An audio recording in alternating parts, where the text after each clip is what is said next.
40-50 টাকা দিয়ে জার কিনে পানীয় জল খাচ্ছেন তো? তাহলে 2 মিনিট দাঁড়িয়ে যান।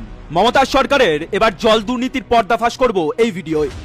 এবার রাজ্যের জল কেলেঙ্কারি। যে পরিশ্রুত পানীয় জল আপনার বিনা পয়সায় পাওয়ার কথা, সেই জলই জানেন তোলামুলিরা বিক্রি করে দিচ্ছে। আর যে জল আপনার দুয়ারের কলে আসছে, সেই জল ভরা আয়রন ইত্যাদিতে। কিভাবে বিক্রি হচ্ছে জানেন? দেখুন, পানীয় জলের বেআইনি কারবার চলছে গোটা বাংলায়। সরকারি পাইপ কেটে বিভিন্ন বেসরকারি জলের কারখানায় চলে যাচ্ছে সেই জল। এমনকি কারখানার তলায় বেআইনিভাবে বোরিং করে জল তুলে নেওয়া হচ্ছে। ভাবুন, আপনার হকের জল আপনাকে টাকা দিয়ে কিনে পান করতে হচ্ছে। লাখ লাখ টাকার বিনিময়ে ব্যবসায়ীরা পেয়ে যাচ্ছে জলের লাইন। সেই টাকা ঢুকছে তৃণমূলের পকেটে। আর সেই জল কোনো মতে ফিল্টারিং করে বিক্রি করা হচ্ছে আপনাকে।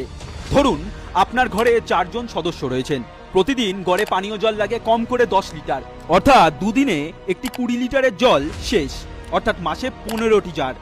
এই 15টি জলের জারের দাম কম বেশি 750 টাকা। লক্ষ্মীর ভান্ডার দেওয়া নিয়ে ফ্লেক্স করা মমতার কাছে এই বাড়তি খরচের হিসেব চান। মাছের তেলে মাছ ভাজা মমতার ভণ্ডামিটা বুঝলেন? মনে রাখুন, 26-এর ভোটে এই বেআইনি কারবারের জবাব দিন। মমতার প্রতিবাদ